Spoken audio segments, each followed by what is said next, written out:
اللہ يتوفى الأنفس حين موتها والتي لم تمت في منامها فيمسك التي قضى عليها الموت ويرسل الأخرى إلى أجل مسمى إن في ذلك لآيات لقوم يتفكرون أم اتخذوا من دون الله شفعاء قل أولو كانوا لا يملكون شيئا ولا يعقلون قل لله الشفاعة جميعا له ملك السماوات والأرض ثم إليه ترجعون وإذا ذكر الله وحده اشمأزت قلوب الذين لا يؤمنون بالآخرة وَإِذَا ذُكِرَ الَّذِينَ مِن دُونِهِ إِذَا هُمْ يَسْتَبْشِرُونَ قُلِ اللَّهُمَّ فَاطِرَ السَّمَاوَاتِ وَالْأَرْضِ عَالِمَ الْغَيْبِ وَالشَّهَادَةِ أَنْتَ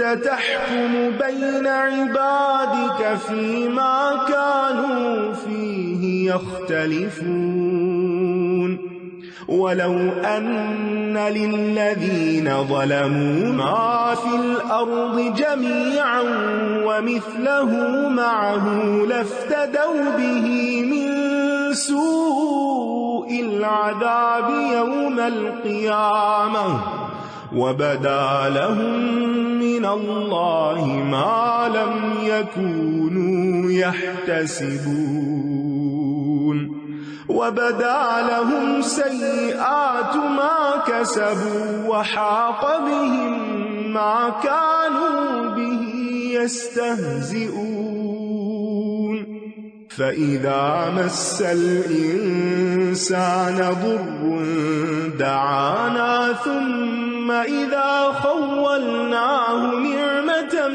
منا قال إنما أوتيته على علم بل هي فتنة ولكن أكثرهم لا يعلمون قد قالها الذين من قبلهم فما أغنى عنهم ما كانوا يكسبون فأصابهم سيئات ما كسبوا والذين ظلموا من هؤلاء سيصيبهم سيئات ما كسبوا وما هم بمعجزين أولم يعلموا أن الله يبسط الرزق لمن يشاء ويقدر إن في ذلك لآيات لقوم يؤمنون. اللہ روحوں کو قبض کر لیتا ہے ان کی موت کے وقت، اور جن کی موت نہیں آئی انہیں ان کی نیند کے وقت. پھر جس پر اس نے موت کا فیصلہ کیا ہو اس کو روک لیتا ہے اور دوسری جانوں کو ایک وقت مقرر تک واپس بھیج دیتا ہے. بے شک اس میں اس قوم کے لیے نشانیاں ہیں جو غور و فکر کرتی ہو.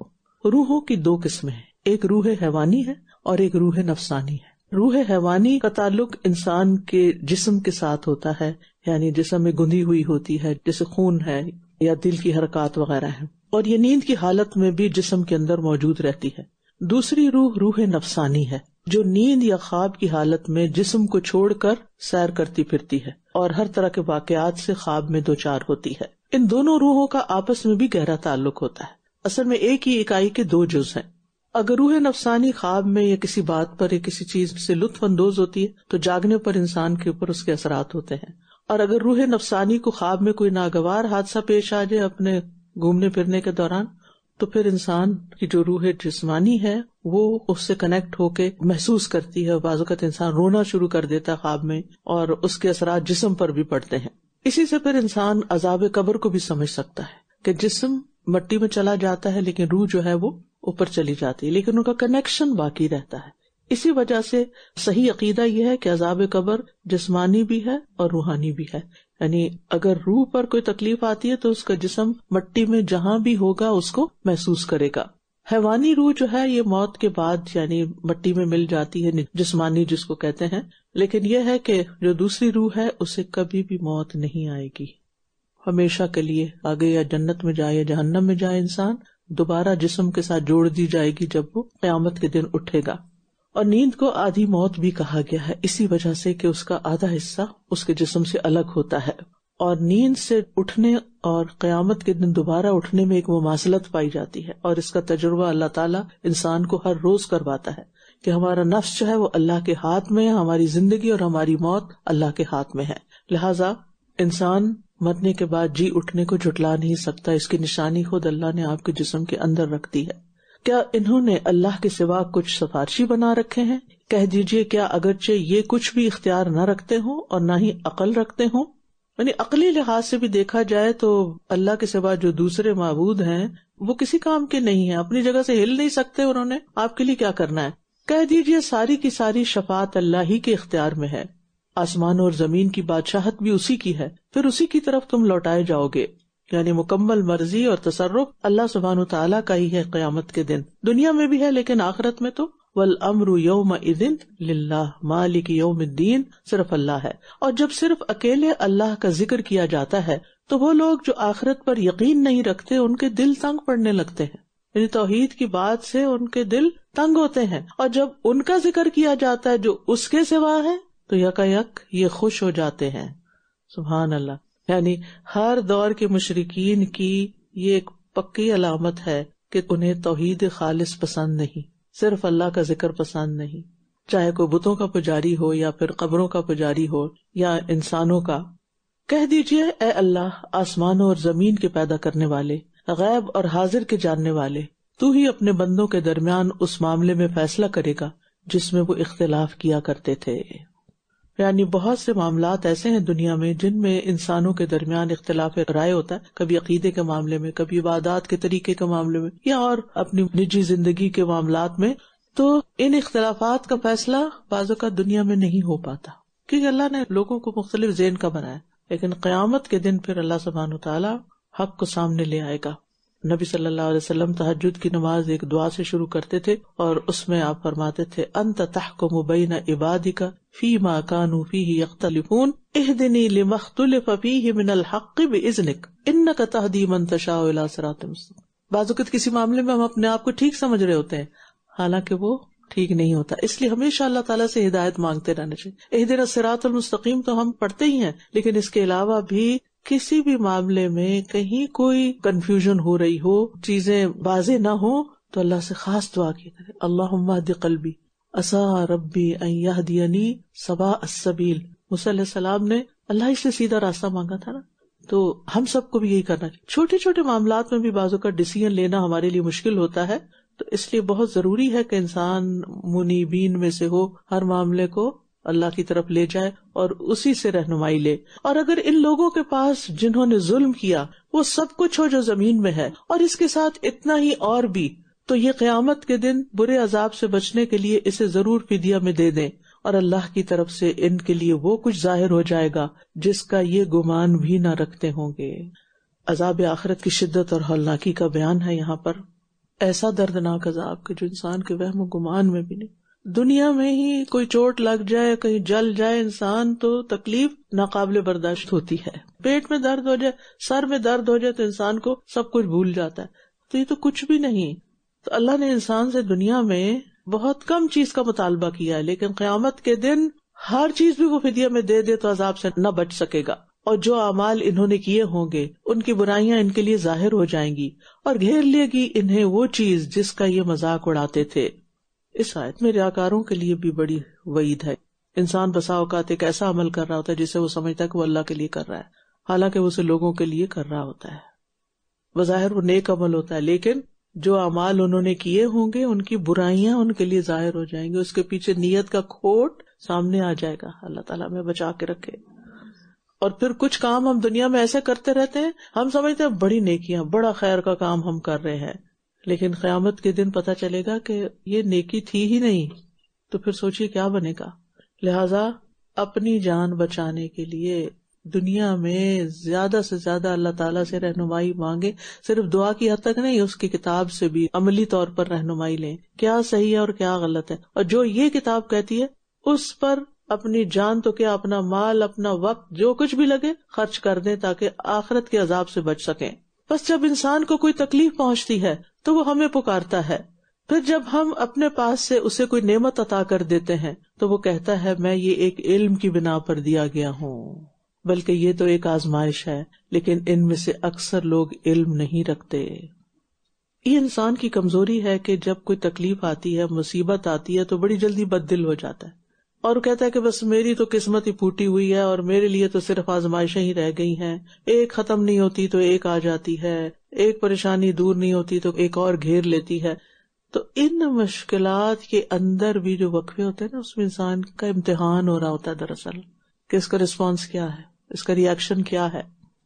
اور انسان صرف تکلیف کو آزمائش سمجھتا ہے، انسان کے لیے نعمت بھی آزمائش ہے، کیونکہ جب نعمت ملتی ہے تو کیا کہتا ہے، میں علم کی بنا پہ دیا گیا ہوں۔ قارون نے بھی یہی کہا تھا نا، یہ سارا مال میرے اپنے علم کی وجہ سے ہے، اور میں بلکہ یہ تو ایک آزمائش ہے، لیکن ان میں سے اکثر لوگ علم نہیں رکھتے۔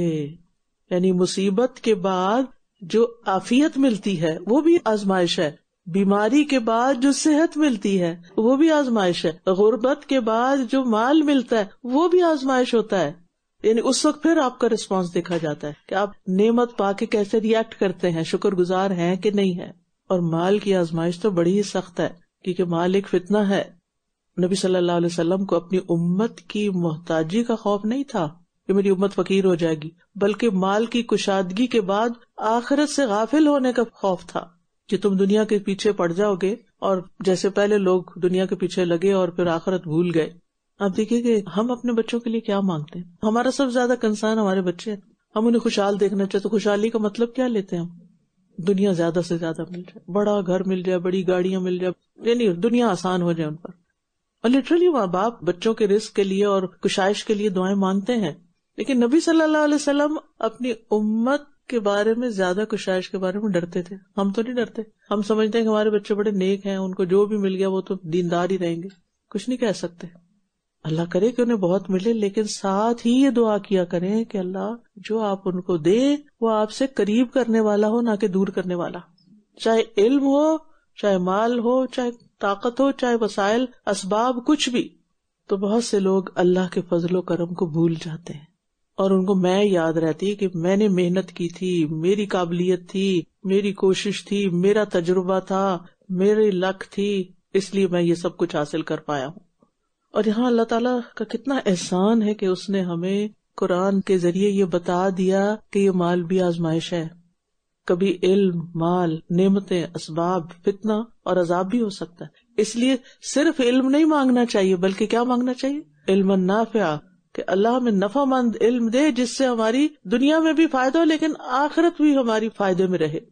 بلا شبہ ان سے پہلے کے لوگوں نے بھی یہی کہا تھا، تو جو کمائی یہ کرتے تھے ان کے کچھ کام نہ آئی، تو انہیں ان اعمال کے برے نتائج آ پہنچے جو انہوں نے کیے، اور ان میں سے جن لوگوں نے ظلم کیا انہیں جلد ہی ان اعمال کے برے نتائج آ پہنچیں گے جو انہوں نے کیے، اور یہ اس کو ہرگز عاجز کرنے والے نہیں۔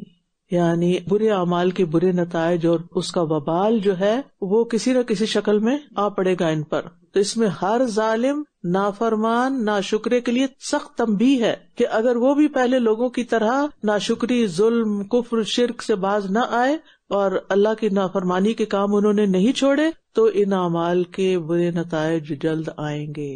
اصل میں ہم آج جو کچھ کر رہے ہیں نا، یہ سمجھے آج کہ مثلاً 5 سال بعد، 10 سال بعد کے لیے کمیٹی ڈال رہے ہیں، کمیٹی ڈالتے ہیں، سب کو پتا کمیٹی کیا ہوتی ہے.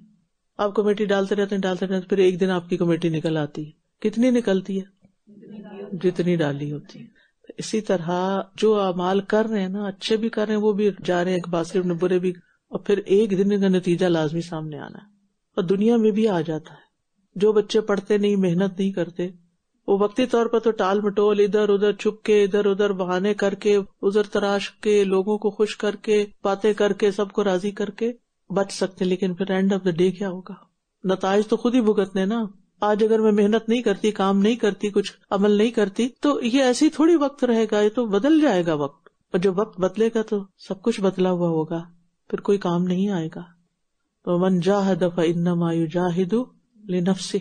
کیا یہ لوگ نہیں جانتے کہ اللہ جس کے لیے چاہتا ہے رزق کشادہ کر دیتا ہے اور جس کے لیے چاہتا ہے تنگ کر دیتا ہے. بے شک اس میں ان لوگوں کے لیے بہت سی نشانیاں ہیں جو ایمان لاتے ہیں. تو رزق کے حصول کا سارا انحصار اللہ کی مرضی اور حکمت پر مبنی ہے. اللہ جس کے لیے جتنا چاہتا ہے دیتا ہے. اگر رزق کا انحصار صرف کسی کے علم پر اور عقل پر ہوتا تو بے وقوف لا علم لوگ تو بھوکے ہی مر جاتے. بعض اوقات نیک لوگ بڑے پریشان ہوتے ہیں رزق کے معاملے میں، اور بعض اوقات نافرمانوں کے پاس بہت کچھ ہوتا ہے. تو رزق کو اللہ تعالیٰ ہمیشہ اپنی طرف منسوخ کرتا ہے کہ اللہ ہی رازق ہے، وہی دیتا ہے. لہٰذا مال کی کمی ہو یا زیادتی ہو، انسان کو اللہ کی اطاعت اور اللہ کے فیصلوں پر راضی رہنا چاہیے. یعنی مال کی کمی پر پریشان نہیں ہونا چاہیے، زیادتی پر خوش نہیں ہونا چاہیے، کیونکہ دونوں ہی آزمائش ہیں. کامیاب وہ ہے جو اس مرحلے میں اللہ کی اطاعت کا پابند رہے. قل يا عبادي الذين أسرفوا على أنفسهم لا تقنطوا من رحمة الله إن الله يغفر الذنوب جميعا إنه هو الغفور الرحيم وَأَنِيبُوا إِلَىٰ رَبِّكُمْ وَأَسْلِمُوا لَهُ مِن قَبْلِ أَن يَأْتِيَكُمُ الْعَذَابُ ثُمَّ لَا تُنصَرُونَ. وَاتَّبِعُوا أَحْسَنَ مَا أُنزِلَ إِلَيْكُم مِّن رَّبِّكُم من قبل أن يأتيكم العذاب بغتة وأنتم لا تشعرون أن تقول نفس يا حسرة على ما فرطت في جنب الله وإن كنت لمن الساخرين أو تقول لو أن الله هداني لكنت من المتقين أو تقول حين ترى العذاب لو أن لي كرة فأكون من المحسنين بلى قد جاءتك آياتي فكذبت بها واستكبرت وكنت من الكافرين ويوم القيامة ترى الذين كذبوا على الله وجوههم مسودة أليس في جهنم مثوى للمتكبرين وينجي الله الذين اتقوا بمفازتهم لا يمسهم السوء ولا هم يحزنون الله خالق كل شيء وهو على كل شيء وكيل له مقاليد السماوات والأرض والذين كفروا بآيات الله أولئك هم الخاسرون.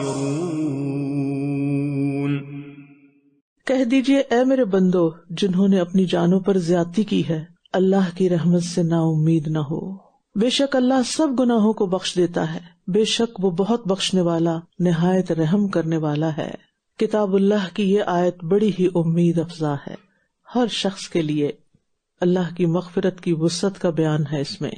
اور اسرفو میں اسراف کا مطلب ہے گناہوں کی کثرت، یعنی صرف گناہ کرنا نہیں، گناہوں کی کثرت، اس میں افراط، زیادتی، یعنی جنہوں نے بہت زیادہ بھی گناہ کر لیے ہیں وہ بھی توبہ کر لیں، وہ بھی پلٹ آئیں۔ کبھی یہ نہ سوچیں کہ میں تو بہت گناہگار ہوں، میری تو بخشش نہیں ہوگی۔